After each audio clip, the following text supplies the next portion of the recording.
The Mont Blanc pen locks in my grip mid-signature, ink seeping into the acquisition contract like a fresh cut. Through my office phone, Liane from Velvet Knot Weddings clears her throat with the pause of someone sharing final news. "I'm sorry, Miss Hale, but your family has requested that we take you off the guest list." My eyes drift to the Seattle skyline beyond the glass. A view that usually marks how far I've come. 48 floors up, overlooking a city where my company now controls 18 top-tier venues. Below, the scattered lights of traffic move like blood through veins. Everyone moving ahead while I remain frozen in disbelief. "There must be some confusion," I say, my voice steadier than the shake creeping into my fingers. "I contributed $60,000 to my sister's wedding." "Yes, well," Liane hesitates. "I was informed those funds were treated as a gift with no expectations attached." The document in front of me, a $7 million hotel acquisition set to push Hale Collective into a fifth state, suddenly feels meaningless beside this betrayal, landing on what should have been my professional high point. "The money has already been distributed to vendors," Liane adds, her tone tightening. "Your parents were very clear this had been discussed with you." The pen leaves another dark smear as my grip tightens. 6 months earlier, I had quietly sent the funds after overhearing Clarice stressing about costs during Sunday dinner. "We might need to cut back," she'd murmured to our mother in the kitchen. I'd acted as if I didn't hear, stepping back into the dining room where my father was praising my brother-in-law for his promotion to regional sales manager. "That's a real career," Dad said, lifting his glass. When the topic shifted to my recent purchase of 3 vineyard venues, Dad had laughed. "Eleanor is still playing event planner, but at least she's having fun." I didn't correct him. Didn't mention the 8-figure revenue or my company's reach across 4 states. Instead, I wrote the check the next morning, telling myself success would speak eventually. "Please email me a breakdown of how my contribution was used." I tell Liane now, my voice cooling to the tone I save for hard negotiations. "Miss Hale, I'm sure your parents." The email Liane listed expenses today. Her nervous swallow carries through the line. "Your parents assured me this was all discussed with you." I don't want to be stuck in the middle of a family issue. This isn't about family, it's about business. My hands stop shaking. I pull up my company's vendor database on my second screen, fingers moving with sharp intent. "You'll have the breakdown in my inbox within the hour." "Of course, Miss Hale." I press the intercom the second the call ends. "Amber, connect me with Jessica in legal, please." Not my parents, not Clarice, not the confrontation they expect. The Hale family taught me one thing well. Power speaks louder than emotion. I stand and walk to the window, resting my palm against the cold glass. For a brief second, my reflection shows what I hide in boardrooms. The younger sister still wanting approval. The daughter whose wins are brushed aside. The outsider watching her own family from afar. A single tear threatens, but I blink it back before it falls. 20 minutes to steady myself before Jessica arrives.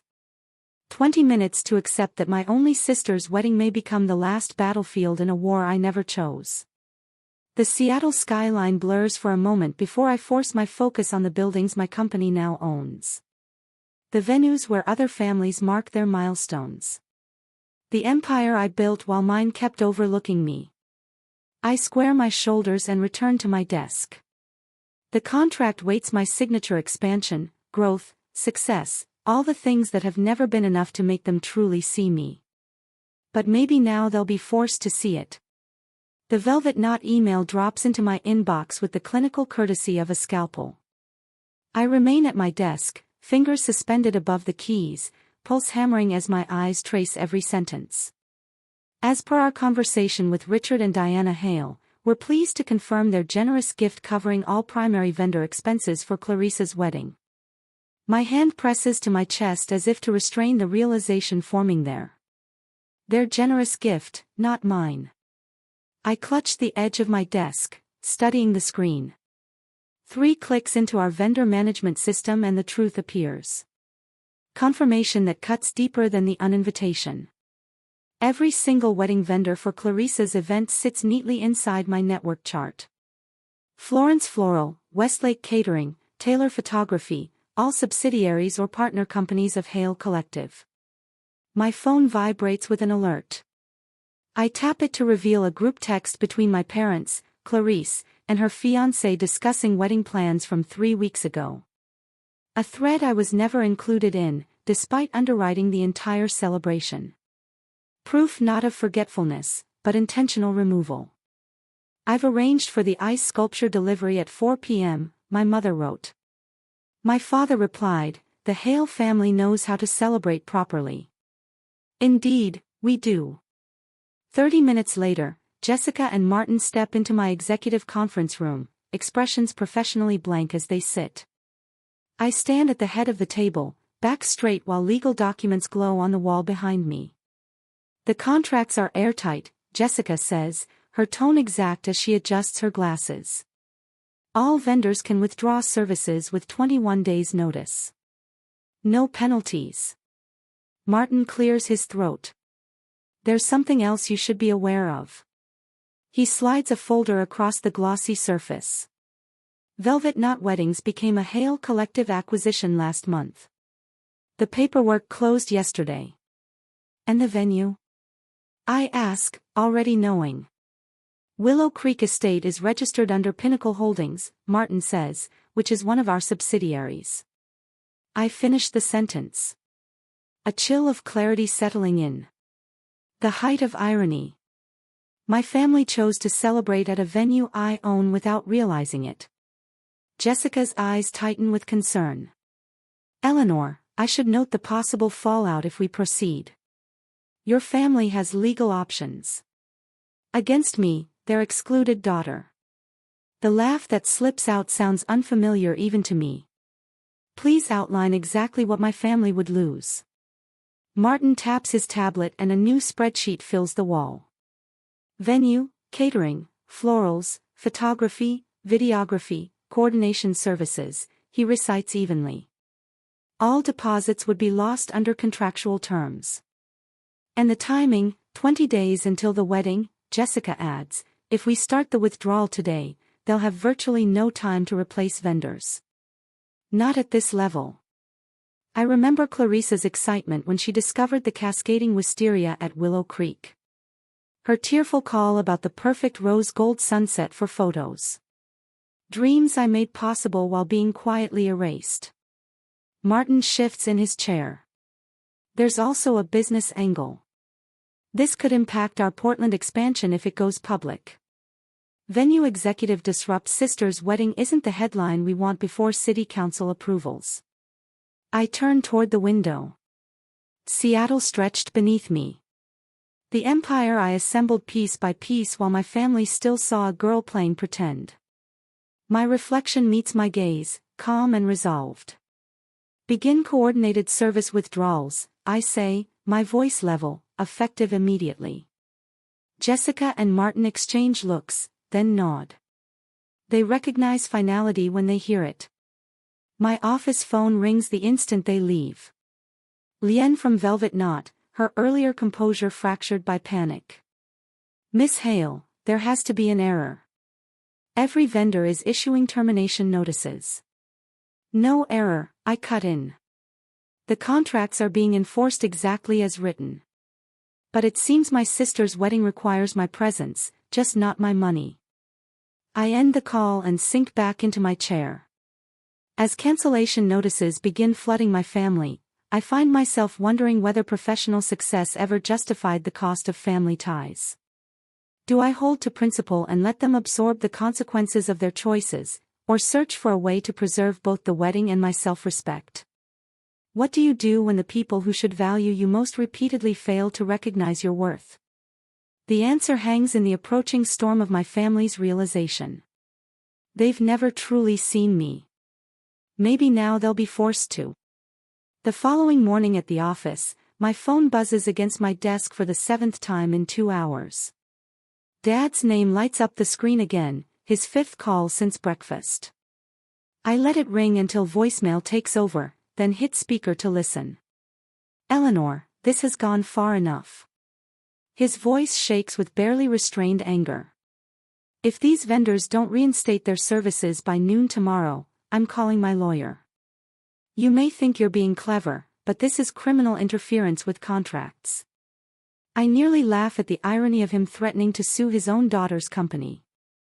The sound catches as another call comes through. Mom, this time sweetheart, she starts, her tone sweet with manufactured concern. How could you destroy your sister's special day? What kind of person does that to family? We raised you better than this.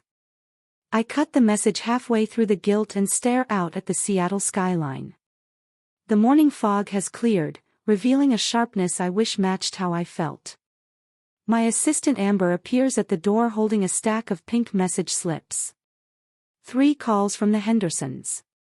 They're friends of your parents, and Mr. Blackwell from the Downtown Business Association is asking if the rumors about vendor issues with the Hale wedding are true. They've been busy, I mutter, taking the notes. There's more. Amber hands me the Seattle Times Society page folded to a short blurb. Sources report a mysterious vendor exodus from the upcoming Hale-Pembroke nuptials, leaving Seattle society wondering what disaster has struck one of the season's most anticipated celebrations. I place the paper down carefully as if it might scorch my skin. I moved your investor meeting to next week, Amber adds. Jessica thought you might need time to manage this. Thank you. Alone again, I cancel 2 more meetings, aware I can't concentrate while my phone keeps lighting up with blame. The morning slips into damage control, answering calls from business contacts who've received frantic messages from my parents portraying me as spiteful and unbalanced. That night, I sit cross-legged on my living room floor, laptop resting on my knees, city lights spread beneath my penthouse windows like scattered stars.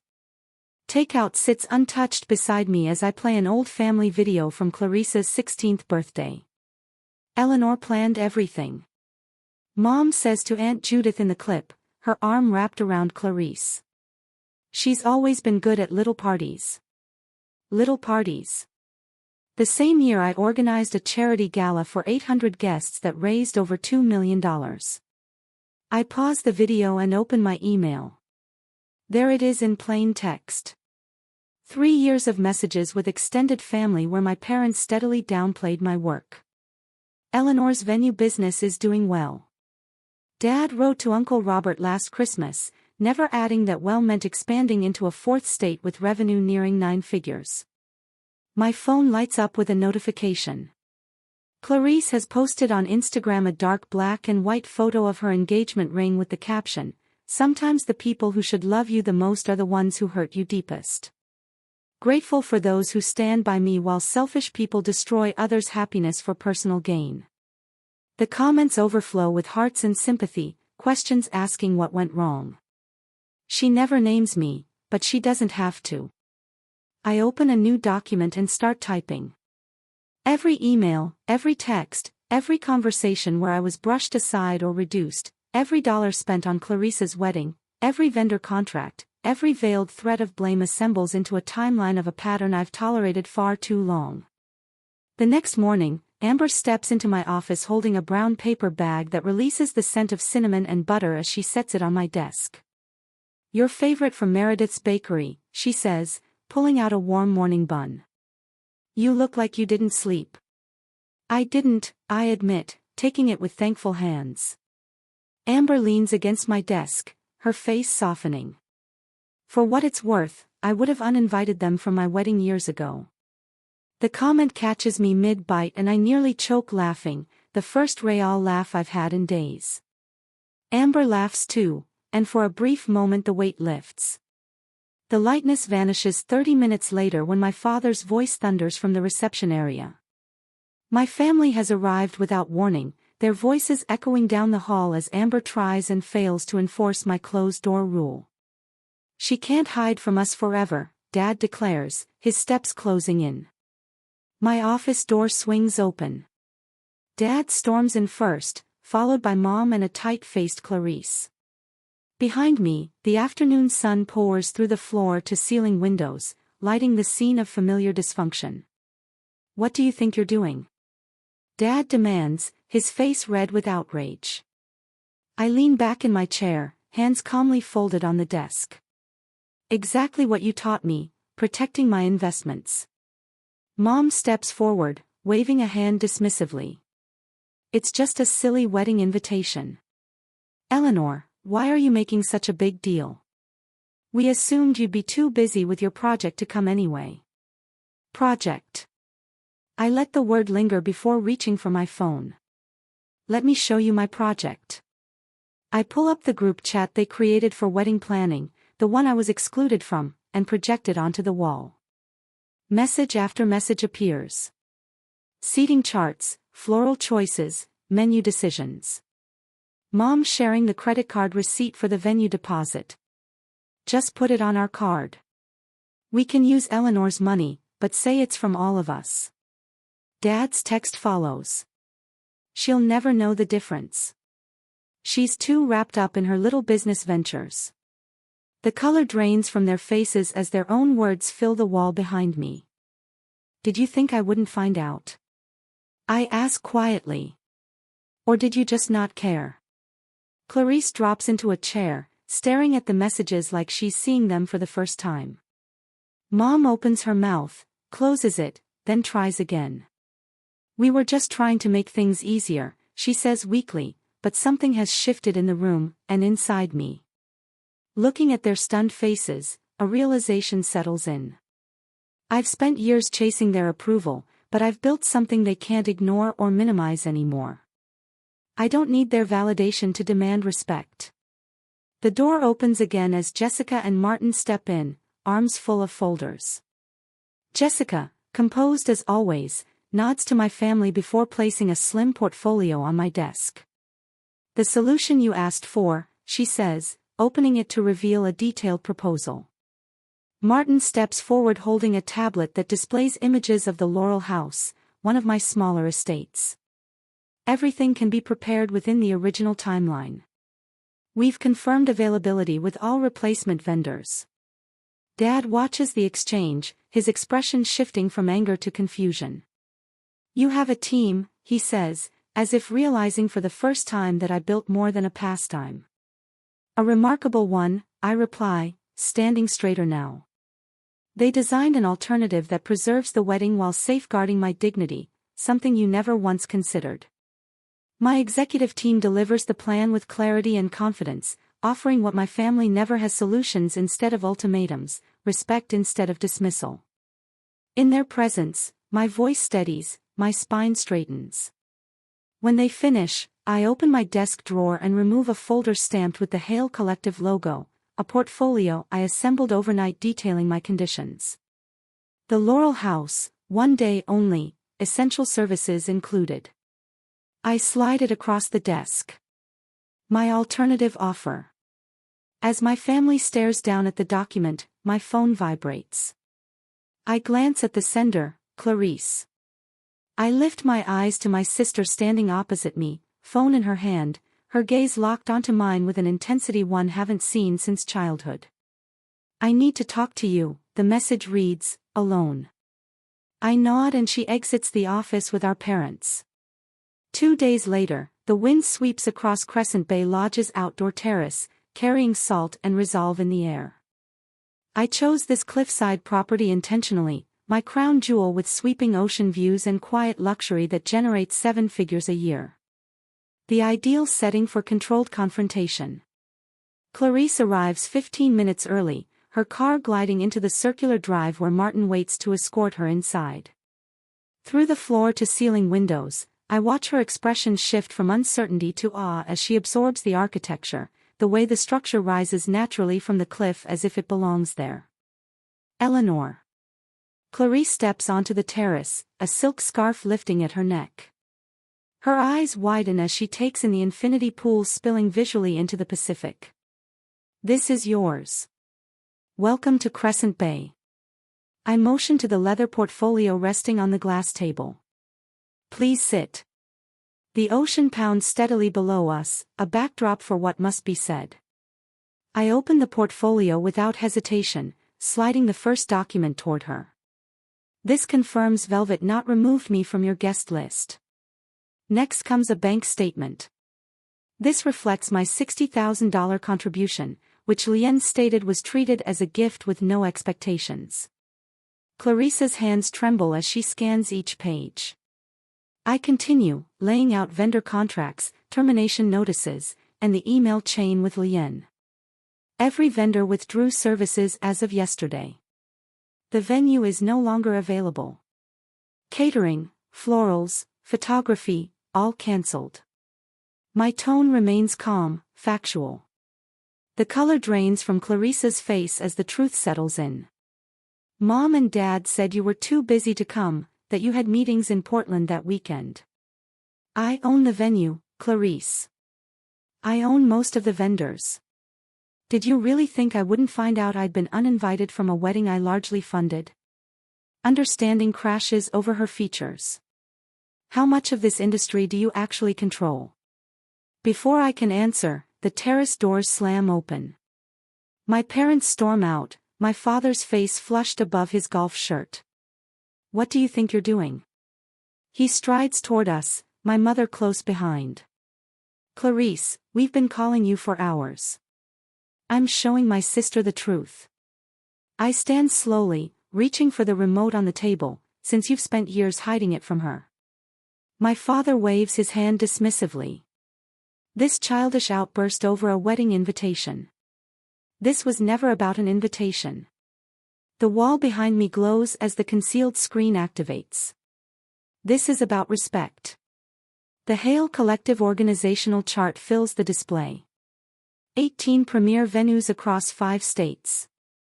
Hospitality holdings, vendor networks, revenue forecasts. Dad's mouth opens, then shuts. Eleanor is just playing business, he tries, glancing at Clarice. Got lucky with a few properties and 412 employees. I advance the slide. 18 venues, 8 hotels, annual revenue of $37 million. This isn't luck, Dad. This is what you refuse to see. Mom steps forward. Sweetheart, we always knew you were doing well with your little company, but my little company is worth more than Dad's ever was. The words ripple through the room. The invitation wasn't the insult. The insult was spending my money while acting like I didn't exist. Clarice suddenly stands. I need you both to leave. Clarice, Mom starts. Now my sister's voice carries a sharpness I've never heard. I need to talk to Eleanor alone. The silence after they leave feels like the center of a storm, still and charged. Clarice turns to me, tears bright in her eyes. I didn't know any of this. That was intentional. I closed the portfolio. They made sure you didn't. The terrace door opens again, but this time it's Jessica and Martin, each holding leather-bound folders. Jessica nods politely at Clarice. Miss Hale, we've prepared contracts for the Laurel House. She sets her portfolio on the table. It's available on your original date. Every detail has been mapped, Martin adds, sliding his documents beside hers. We've assembled a full vendor package ready to execute with 21 days' notice. Everything from your original plan has been recreated, adjusted for the new location. Clarice watches them, understanding growing. Miss Hale, she repeats quietly, noticing the difference in how they address me, with respect instead of dismissal. Thank you, Jessica, Martin. I gesture to the chairs. Please walk Clarice through the options. As they calmly outline the revised wedding plan, I see my sister's posture change, straighter, engaged. For the first time, she's seeing me not as the overlooked sibling, but as the businesswoman our parents never acknowledged. An hour later, my phone vibrates with incoming calls. Mom, Dad, Mom again. Their voicemails have shifted from threats to pleas. Over the last few hours, their society circle has begun asking questions about trouble surrounding the wedding. Dad's business contacts, previously unaware of my success, are expressing shock at discovering Eleanor Hale's business empire. Is this real? Clarice asks when Jessica finishes, gesturing at the alternative plans. You'd do this after everything. The Laurel house is yours if you want it. Martin will handle coordination. I meet her gaze, but we need to talk about terms. The family meeting is tomorrow at my headquarters. As Clarice looks at me with new clarity, I wonder if I should restore the original plans to spare her pain or stand firm to finally draw boundaries with my family. Mercy can feel like weakness, but sometimes strength requires forgiveness. The ocean crashes below us, relentless and steady. Like the truth. Eleanor, Clarice says at last, I want to see the Laurel house. I nod to Martin as he gathers the contracts. This isn't victory yet, only the first acknowledgement of a battlefield that's existed for years. My phone vibrates again. Another parent calling to beg instead of command. The balance is shifting, but the war isn't finished. It's only beginning. The next day at headquarters, the family attorney's briefcase snaps open with practiced precision on my conference table. My father sits across from me, glancing at his Rolex for the third time in 5 minutes. A nervous habit I've known since childhood. Whenever he senses control slipping, Mother positions herself at his side, her practiced smile as fragile as the pearls at her throat. We've prepared a fair compromise. Father says, sliding a document across the gleaming table. You reinstate the original vendors and venue, and we'll make sure you receive a proper invitation. I don't reach for the paper. Through the floor-to-ceiling windows behind them, the Seattle skyline glitters, emphasizing the space between us. Them still viewing the daughter who needs approval. Me seeing clearly for the first time. A compromise implies equal footing. I reply, my voice even. There's nothing equal about spending $60,000 of my money while being excluded from the event. Mother leans in, her perfume the same one she's worn since my childhood. Now suffocating. Think about what people will say. Eleanor, the family reputation is apparently worth exactly $60,000. I finish the thought for her plus tax. My father's jaw tightens. You've made your point with this little business demonstration. Now it's time to be reasonable. The word little hangs between us. The same diminutive he's attached to every success I've ever shown him. Little business, little hobby, little Eleanor. Pretending at success. I tap my phone. Amber, please bring in the portfolio. As we wait, neither parent apologizes. Neither acknowledges the core wrong of their actions. They expect compliance, as they always have. My assistant enters with a leather-bound portfolio, placing it in front of me with the precision of someone who understands exactly what this moment means. I open to the first financial statement. Hale Collective grossed $83 million last year. I say, turning it toward them.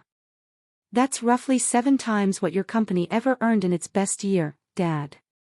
His eyes widen, disbelief battling dawning understanding. I turn the page to a Wall Street Journal feature. I deliberately downplayed our family connection in every interview. Not because I was ashamed of you, but because I thought it might wound your pride to be known as Eleanor Hale's parents instead of the reverse. Another page, property holdings, another organizational chart. With each turn, confusion gives way to shock. I don't need your permission to succeed, I say quietly. I need your respect to be family.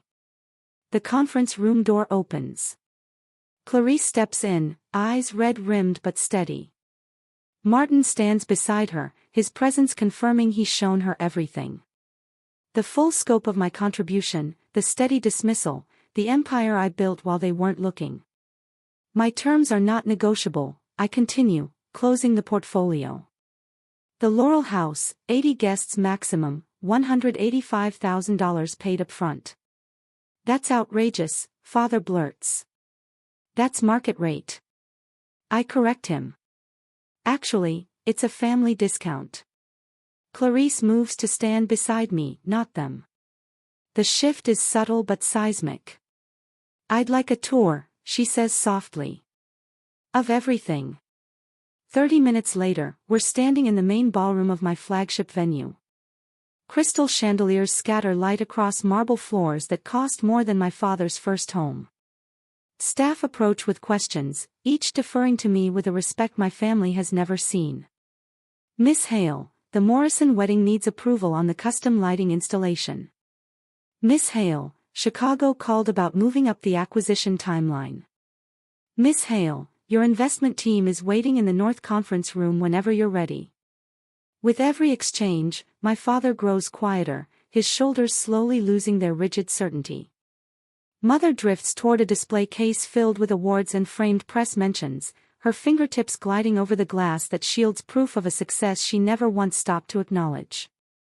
When we step into my office, she notices it right away, the single personal item in a room otherwise built for business. A family photo from Clarissa's graduation. All four of us smiling, my arm around my sister's shoulders. You kept this here? She asks, her voice smaller than I've ever heard it. Some things matter more than others, I reply simply. Clarisse moves closer, taking my hands in hers. I want you to be my maid of honor, she says. Not just a guest, if you'll still consider it. The question catches me off guard, warmth spreading in my chest despite every wall I've built. I'd be honored, I say, then add the boundary I should have drawn years ago, but only if it's because you truly want me there. I always did, she whispers. I just didn't know about any of this, about what they did. Father stands near the window, staring out at the city but clearly seeing something else. When he turns, something in his face has shifted, the faint beginning of the recognition I've waited decades to earn. We saw what we wanted to see, he admits at last, the words dropping like a burden. We never really looked. In my outer office, Mother quietly writes a check for the Laurel House, her hand shaking slightly, no protests about the amount, no attempts to bargain or control. The balance of power changes not because I demanded it, but because reality finally cracked their carefully maintained story.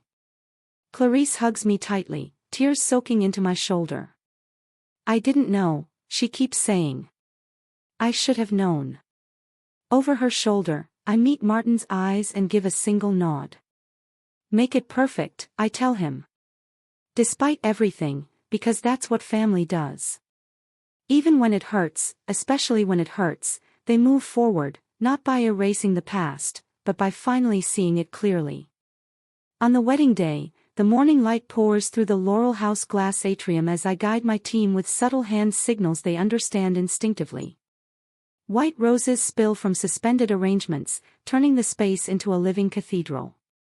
My venue, one among many in my portfolio, has never looked more flawless. Miss Hale, the champagne delivery has arrived, my events director says, tablet in hand. Thank you, Colin. Have them use the service entrance and begin chilling immediately. My voice carries the calm authority years of leadership have carved into me. I notice my parents entering the grand foyer, their posture different now, hesitant, almost deferential. Dad nods to me from across the room instead of the casual pat he used to give at family gatherings. Eleanor. Mom approaches, wearing an expression I rarely received before, pride edged with regret. Everything looks absolutely stunning. Mom, thank you. Let me introduce you to my executive team. I gesture to the professionals who stood with me through everything. This is Jessica, my chief legal counsel. Martin, operations director. Colin oversees all our Pacific Northwest venues. Mom's eyes widen slightly as each greets her with a respectful Mrs. Hale and a knowing look that quietly signals where their loyalty lies. Later, crystal flutes scatter prisms of light across white linen as I stand to give my toast. The same relatives who once talked over me at Sunday dinners now lean in, listening. To Clarisse and James, I begin, my voice steady. Family is complicated. Legacy even more so. I pause, meeting my father's eyes. You don't build empires out of spite. You build them with vision, and then you decide who's invited to share the view. Applause rolls through the room. Clarice rises, stepping forward to hug me, microphone still in her hand. Not just my sister, she says, her voice heavy with feeling, but my inspiration. The words linger. Validation I had long stopped expecting. After the speeches, Jessica and Martin catch up with me on the terrace overlooking the Sound. The sunset washes the water in copper and gold. The perfect setting for what feels like a personal triumph. To flawless execution, Martin says, lifting his glass. And airtight contracts, Jessica adds with a knowing smile. I clink my glass against theirs. You two feel more like family to me than they have in years. The truth lands easily now, without the ache it once carried, to boundaries that connect instead of divide. Months later, Sunday dinner takes place in my penthouse. Floor-to-ceiling windows frame the Seattle skyline, a city I claimed one building at a time. My father leans forward at the dining table I chose for its exact proportions. What are your thoughts on expanding into the Southwest? He asks, genuinely interested. With your model, Arizona could be wide open. From the living room, I hear my mother's voice.